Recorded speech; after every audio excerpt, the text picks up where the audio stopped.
Action Bronson, Cocodrillo Turbo album review. Let's chat about it. Hey guys, what's going on? John here from What's Spinning, here tonight to chat about this latest from Flushing MC, Mr. Action Bronson.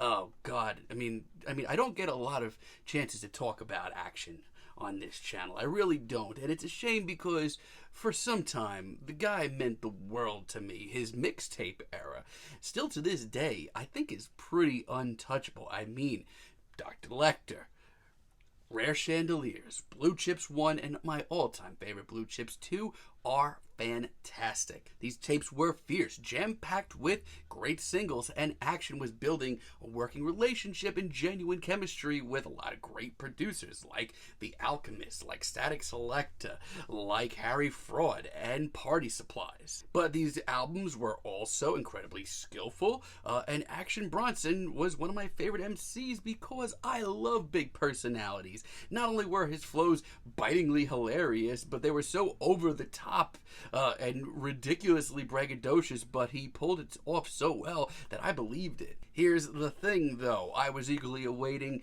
his, full-length debut album, like many people were, and like many people, I was really let down by Mr. Wonderful. It was fine for the most part, but it was also underwhelming, even if, honestly, some of the singles on there, like Acting Crazy and Easy Rider, are some of the best tracks he's ever put out. But ever since, it's kind of been average to really disappointing from Mr. Bronson. Blue Chips 7000 does not live up to Blue Chips 1 and 2, trust me. And White Bronco and Strictly for Dolphins, while a couple of tracks here and there actually hit me pretty hard and thought they were pretty great, overall the ideas on this album were shocking. I mean, I wish I didn't have that mindset that Bronson has kind of, let things slip since he, started putting out full-length albums instead of mixtapes, but I do. And you know what? Here we are with his latest full-length album, Cocodrillo Turbo, and honestly, not much has changed. The thing is, when Bronson focuses, he can still make some freaking magic.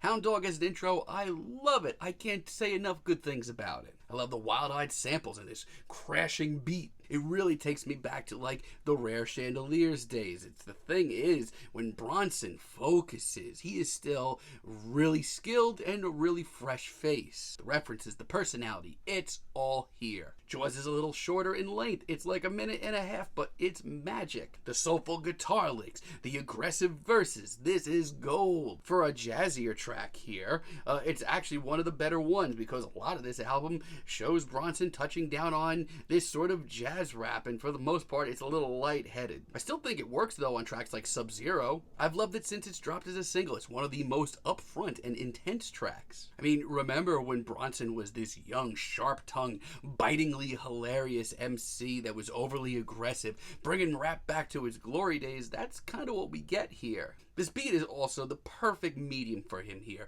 It's flashy, it's classy, it's jazzy. It's the perfect medium for Action at the end of the day. But man, some of these jazzier and hazier and more Action trying to be psychedelic tracks here are rough. There are a lot of half-baked ideas. Take, for example, Tongpo featuring Conway the Machine. This is so boring. We get this ho-hum beat that just sounds like I genuinely could fall asleep to this beat practically, and his jokes and one-liners here just seem rehashed. And you know what? Some of them landed. Some of them I thought were pretty funny. Some of them I thought were pretty sharp too. But for a 4-minute track, it feels like a 6-minute track. And I like Conway the Machine, but he really didn't add much here. Then we have Estacions featuring Hologram, and you know what? I'm just going to say it. I love a good jazz rap album. I like a good, hazy, sort of psychedelic rap album. This is so freaking boring. These lyrics, these rhymes, they're so half-baked. They're even less thought out, let me tell you. And a lot of Action's character, is still here. It's still on display, but it just comes off just so less interesting. And the lack of energy, my God, and Hologram doesn't add anything either. Also, Turkish featuring Mayhem Loren was a big letdown. Bronson and Mayhem Loren have had infinite chemistry chemistry in the past on numerous projects. He's usually been a standout guest. But this ho-hum sort of wobbles along beat is just so safe. It's just got no spice to it. It's got no seasoning at all. And you know what? I've heard Bronson absolutely slay this laid-back sort of mafioso rap so many times in the past. But he sounds bored. He just sounds bored. I don't know how Bronson makes this so hard still, because guess what? The final third of this project is some of the best tracks here. Jaguar is right on the money. This is the sort of jazzy beat that I want to hear him on. The soul sample is absolutely on point, and he sounds freaking focused as hell. I mean, when he is on point and he drops some of these braggadocious bars, you feel it. It also has some lines that I laughed so hard at. Bronson, I love you, but you make it really hard. Take, for example, Zambezi featuring Rock Marciano, another guy who I usually count on when it comes to Action Bronson. They have had so much chemistry and so many great tracks together in the past. But man, this one is rough. This beat especially. This sounds like a discarded first draft of, like, I don't know, an unused swamp level in Banjo-Kazooie. It's not flashy. It's not funny. There are some really weak one-liners. There's no energy. But then we get 91, and I swear Bronson saved some of the hardest hitting tracks for last. I love this beat. It's so classy and soulful. This reminds me of mixtape Bronson. This is where I love to hear him. Great bars, big personalities, in and out in 2 minutes. And then we get Storm of the Century as a finale. Where is this even coming from? This track is like nothing else on this album, and that's a big compliment. It is an epic and bluesy jam. And Action just sounds exhausted, but like in the best way. He sounds like a grizzled vet on this track. Where was this sound for the rest of this album? It's tough.